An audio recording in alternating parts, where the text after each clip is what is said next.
Polyclinique internationale de Ouagadougou. Nous voici sur les lieux ce vendredi 21 février 2020, veille de la journée du médecin du Burkina, dont le thème principal est axé sur l'entrepreneuriat en médecine. L'un des membres fondateurs de cette polyclinique est le professeur Ali Niankara, au début médecin militaire, puis précédemment président du Conseil national de l'Ordre des médecins du Burkina. Avec un autre membre fondateur, professeur Lucie Nebier, ces deux cardiologues ont tous servi dans le public avant d'opter pour le privé dans les années 2004-2005 pour arriver à la concrétisation de leur projet avec l'ouverture de la clinique du cœur en 2007 qui deviendra par la suite la Polyclinique internationale de Ouagadougou. D'autres spécialités sont venues s'ajouter et des collaborateurs se sont joints à ces deux fondateurs pour faire fonctionner plus efficacement la structure. Dans le privé, il faut dire que l'idée est venue dans les années 2004-2005 pour réaliser, on va dire, un environnement qui me permette d'exprimer toutes mes capacités médicales, d'exercice médical, dans un cadre dans un environnement en tout cas beaucoup plus favorable qu'à l'époque ce qu'on avait. C'est différent de ce qu'il y a aujourd'hui parce qu'on était dans les années 2000-2005. Ça, c'était la principale motivation. Je voulais faire, j'allais dire, de la cardiologie correcte. À mon sens, à l'époque, à Ouagadougou, c'était un peu difficile. Même les urgences, on était dans une grosse urgence à l'entrée de Ouagadougou et on n'arrivait même pas à avoir accès directement aux malades de cardiologie, ça c'était un. Deuxièmement, on n'avait pas les moyens. Alors ici, je pensais qu'on allait se donner les moyens pour pouvoir gérer les malades de façon précoce. Chez nous, on dit que quand on perd du temps, on perd de muscles, c'est-à-dire pouvoir gérer les urgences au plus tôt, pouvoir coordonner et puis pouvoir avoir du matériel adéquat. Quand on est privé, on décide ce qu'on achète et avoir du matériel adéquat pour gérer les malades cardiaques. Nous travaillons ensemble à l'hôpital et puis au bout d'un moment, on a pensé qu'on pouvait nous réaliser plus dans le privé. Et comme les idées ont convergé, nous avons mis nos projets ensemble, nos énergies ensemble pour trouver les ressources nécessaires pour créer cette entité.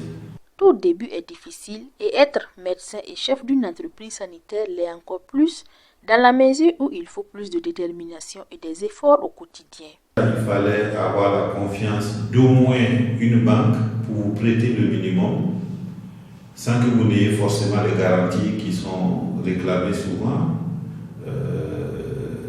Les médecins, surtout les jeunes médecins, n'ont pas de garantie, c'est notamment est-ce qu'ils ont des maisons, est-ce qu'ils ont autre chose, du patrimoine à mettre en hypothèque pour pouvoir garantir les sommes qu'ils prêtent. Et il a fallu trouver des personnes dans nos différentes familles qui veulent bien nous accompagner dans le projet en hypothéquant quelques biens, nous-mêmes les quelques maisons soit les parents ont laissé ou à titre personnel où on habitait. Donc c'était pas facile. Et une seule banque à l'époque a cru au projet, nous a donné une somme, on va dire, à l'époque qui semblait importante, mais pour un projet comme ça qui était difficilement, c'était pas suffisant en tout cas. Donc il fallait compléter au fur et à mesure le projet par d'autres prêts. Une fois que le projet a pris, les banques avaient plus confiance maintenant parce qu'ils ont vu la réalité du projet et l'accès au crédit, on ne va pas dire facilité, mais en tout cas, on a eu au moins 2 ou 3 banques qui nous ont accompagnés après pour arriver à ce stade du projet. Ça prend énormément de temps et énormément d'énergie avec un risque même de faire justement des erreurs parce que dans le domaine médical, habituellement, il n'y a pas de problème, que ce soit moi ou d'autres médecins, c'est leur domaine, ils ont été formés pour ça. Mais dans le domaine de la gestion et du management d'une entreprise, c'est aussi certainement un autre métier. Donc, au début, pour le projet, on a besoin d'être soi-même à la tâche dans le domaine du management, du leadership, Mais à un certain moment, c'est très prenant parce qu'il y a beaucoup d'employés avec beaucoup de problèmes, les équipements à acquérir, à entretenir, c'est beaucoup de problèmes. Donc, nous, on a fini par se résoudre à nous faire accompagner par d'autres personnes dont c'est le domaine. Le directeur général actuellement, ce n'est pas un médecin. Les comptables et les DAF, évidemment, ce n'est pas des médecins. Le gestionnaire des ressources humaines, ce n'est pas un médecin. De sorte à ce qu'on soit déchargé de ces tâches administratives pour pouvoir nous consacrer à l'organisation des soins et aux soins eux-mêmes. Les difficultés, on pourrait faire une liste sans fin, mais pour se résumer, c'est d'abord comment le système privé est perçu par la population et par la population et quel rôle l'État lui donne. C'est pas très clair. Beaucoup de gens malheureusement pensent que quand on est dans le privé, tout va bien, on gagne beaucoup d'argent, mais à la vérité, c'est beaucoup de problèmes. La preuve, c'est qu'il y a des cliniques privées qui ferment. Donc on a ce problème d'être incompris, c'est déjà un problème. Et faire fonctionner aussi une structure privée, ça demande, comme je le disais, beaucoup d'énergie, beaucoup de moyens. Et ce qui manque le plus, peut-être un accompagnement des structures publiques, de l'État en un mot.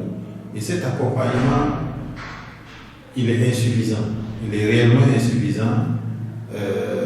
On ne peut peut-être pas comparer, mais aujourd'hui, si nous avons beaucoup de Burkinabés qui vont à l'extérieur pour se soigner, comme en Afrique du Nord, c'est qu'en Afrique du Nord, les structures privées ont été développées par l'accompagnement de l'État. Autrement dit, c'est l'accompagnement pour l'acquisition soit de l'emplacement, soit des terrains, l'accompagnement pour accéder au crédit, l'État se portant garant ou subventionnant, et dans le fonctionnement quotidien, il faut de l'accompagnement parce que à chaque activité, si c'est taxé comme une activité ordinaire, ça ne peut pas accompagner les structures privées. Si vous commandez un matériel et que vous avez autant de difficultés pour obtenir déjà l'autorisation d'importer, pour dédouaner, l'installation, il y a des frais dessus, il y a autant de freins au développement d'une structure sanitaire privée. Et ceux qui ne sont pas dedans pensent peut-être quelquefois qu'on exagère un tout petit peu, mais c'est la réalité. Et si un jour l'État burkinabé accompagne réellement le secteur privé, ce secteur-là pourra mieux avoir son rôle dans le système de soins, mieux accomplir sa tâche et peut-être aider au maillage aussi bien dans les grandes villes qu'en campagne. Il n'est pas exclu qu'un privé aille s'installer dans une petite ville de province, mais il faut de l'accompagnement parce que ce n'est pas facile. Déjà dans les grandes villes, ce n'est pas facile. En province, ça doit être encore plus difficile d'avoir les accompagnements dont je parle. Nous sommes la première clinique, le premier dans tout le secteur de santé au Burkina Faso à être certifié ISO en 2010.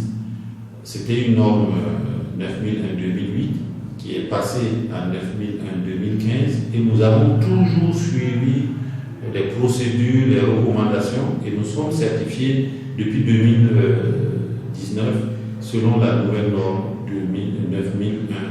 9001-2015. Donc c'est des efforts énormes.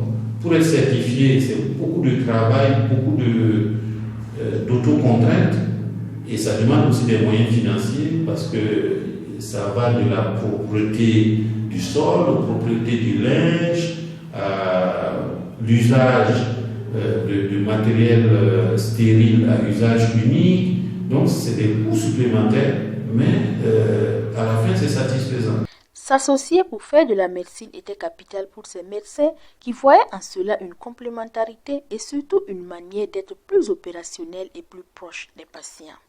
Il y a comme une sorte de mouvement, chacun a ses patients qui consultent régulièrement. Quand l'un n'est pas là ou l'autre n'est pas là, On voit les patients de celui qui est absent. Les malades hospitalisés, nous faisons comme un tour de roulement, une semaine sur 2. Il y a un des pousseurs qui est responsable de l'hospitalisation et il y a les autres médecins cardiologues qui prennent les astreintes de nuit. Parce que je crois qu'actuellement, nous, on ne fait plus les astreintes de nuit. Mais on reste un peu omniprésent, c'est nous qui dirigeons le staff le matin, c'est nous qui sommes responsables des malades hospitalisés. Donc c'est une sorte de collaboration globale pour la gestion des malades de cardiologie. Je suis là ce matin pour une consultation avec le professeur Nébi pour ma fille. Moi-même, j'ai travaillé ici avant de repartir à l'école. Donc les prestations à la clinique, c'est vraiment efficace, c'est bien.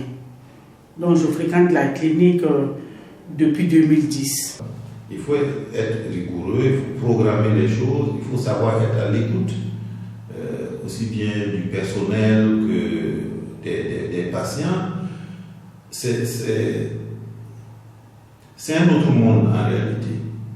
Beaucoup de promoteurs l'apprennent au fur et à mesure. Ça peut plus ou moins se passer bien, mais si ça ne se passe pas bien, c'est peut-être par défaut de ces outils-là avant de commencer le projet. C'est un patron rigoureux, je peux dire.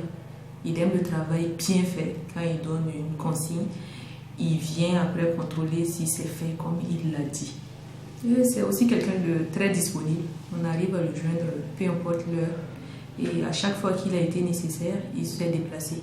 Que ce soit un dimanche tard dans la nuit, il se déplace. Il donne des EPU, enseignement post-universitaire.